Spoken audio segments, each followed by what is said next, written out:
Vande Bharat train ही नवभारताची एक अनुपम भेट माननीय मोदीजींनी आपल्याला दिलेली आहे।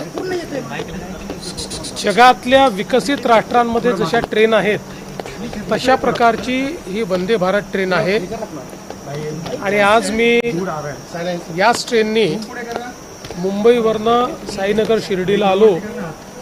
अतिशय उत्तम प्रवास झाला, खूप चांगला अनुभव होता।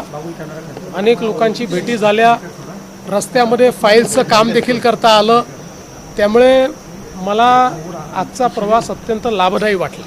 तुम्ही अनेकदा आव्हान करतायत मात्र स्वतः देखील त्याचं अनुकरण करतायत, काय वाटतं तुम्हाला? सगळं असं आहे की जेवढं अनुकरण करता येईल तेवढं प्रत्येकाने केलं पाहिजे। माझाही हा प्रयत्न आहे की जिथे जिथे शक्य आहे त्या त्या ठिकाणी आपण माननीय प्रधानमंत्री मोदयांनी जे काही आव्हान केलं आहे त्या आव्हानानुरूप आपण काम करावं, कारण आपण केलं तर लोकांना देखील करण्याची एक इच्छा तयार होते। तोच माझा प्रयत्न आहे। भक्ती पाठोपाठ या संदर्भात मी कालच सगळ्या जिल्हाधिकाऱ्यांना आणि विभागीय आयुक्तांना सूचना केलेल्या आहेत।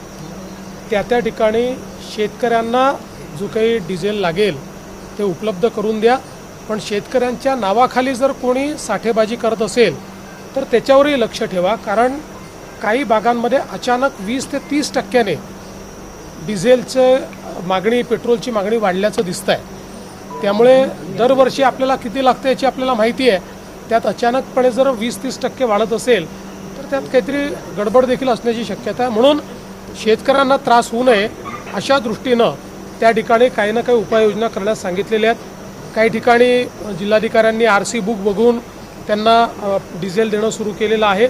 मला असं वाटतं की आपण ते करण्याचा प्रयत्न करू। जगभरातील भक्तीचं केंद्र असलेली शिर्डी आता शक्तीचं केंद्र बनून काय वाटतंय? खूप आनंदाची गोष्ट आहे।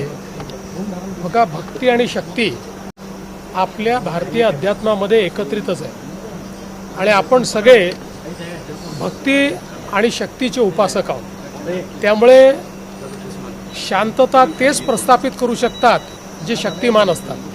दुर्बल व्यक्ती कधी शांतता प्रस्थापित करू शकत नाही। त्यामुळे आपण जर शक्तिमान असलो तर आपण जगाला साईंचा श्रद्धा आणि सबुरीचा संदेश शिकवू शकतो। अवघ्या वर्षभरात